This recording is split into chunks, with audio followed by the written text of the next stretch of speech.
বাংলাদেশকে যেই সর্বনাশের সর্বনাশের যেই খাদের কিনারায় বাংলাদেশ চলে গেছে সেখান থেকে ধীরে ধীরে আমরা উঠিয়ে আনতে সক্ষম হব।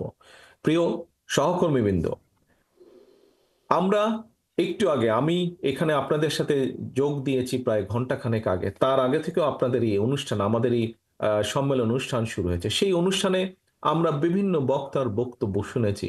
অতীতে কি হয়েছে আমরা দেখেছি, কিভাবে বাংলাদেশের গণতন্ত্র ধ্বংস হয়েছে, কিভাবে মানুষের উপরে অত্যাচার নির্যাতন হয়েছে আমরা শুনেছি। এবং শুধু যে আমরা শুনেছি তা না, একটু আগেই আমি বলেছি এখানে আপনারা যারা আজকে উপস্থিত আছেন কাউন্সিলর হিসাবেই উপস্থিত থাকুন, অথবা কাউন্সিলর না হলেও বিএনপি সহ বিএনপি বিভিন্ন অঙ্গ সহযোগী সংগঠনের বিভিন্ন পর্যায়ের নেতাকর্মী যারা আপনারা উপস্থিত আছেন, এমনকি এখানে সাধারণ মানুষ অনেক উপস্থিত আছেন। প্রত্যেকে আমরা দেখেছি কিছুদিন আগেও কিভাবে অত্যাচার নির্যাতন হয়েছে।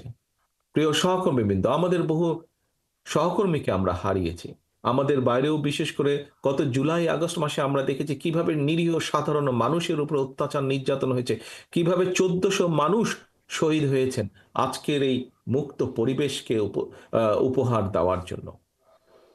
কিন্তু সহকর্মীবৃন্দ, আমাদেরকে থেমে থাকলে চলবে না, আমাদেরকে সামনে এগোতে হবে। আজকে বিভিন্ন বিষয়, এটি রাজনীতির একটি অংশ, বিভিন্ন বিষয়ে আলোচনা হবে, তর্ক হবে, বিতর্ক হবে। তবে আমাদেরকে খেয়াল রাখতে হবে আমরা তর্ক বিতর্ক করতে গিয়ে দেশে এমন পরিস্থিতির উদ্ভব যাতে না হয়, যাতে করে সেই স্বৈরাচার হোক অথবা এমন কেউ হোক যারা বাংলাদেশের ভালো চায় না, এমন কেউ সুযোগ পেয়ে যাক।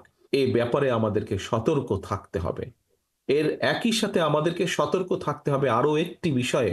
প্রিয় সহকর্মীবৃন্দ, আমাদেরকে সতর্ক থাকতে হবে যে আমরা অযাচিত অযাচিত তর্ক বিতর্ক করে জনগণ এবং দেশের স্বার্থ রক্ষা থেকে যাতে দূরে সরে না যায়। আমাদের সামনে অনেক অনেক কাজ আছে।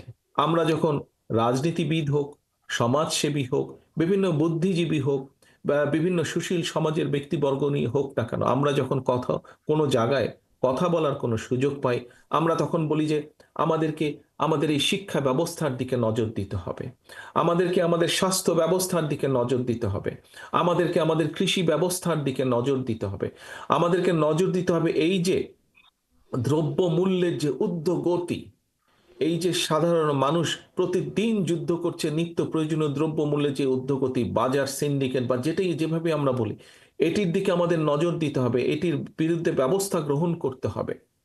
প্রিয় সহকর্মীবৃন্দ, এই যে কয়েকটি কথা বললাম, আমাদেরকে এই কাজগুলো করতে হবে এবং এই কাজগুলো যদি না করি আমরা এই দেশকে রক্ষা করা যাবে না। এই কাজগুলো করতে হলে দেশের মধ্যে আমাদেরকে স্থিতিশীলতা আনতে হবে। এই কাজগুলো যদি আমাদেরকে করতে হয়, আমাদেরকে ঠান্ডা মাথায় বসে আলোচনা করে করতে হবে। এই কাজগুলো যদি করতে হয়, আমাদেরকে সঠিক ব্যক্তিদেরকে নির্বাচিত করতে হবে যারা দেশের মানুষের জন্য, দেশের জন্য এই কাজগুলো করবে।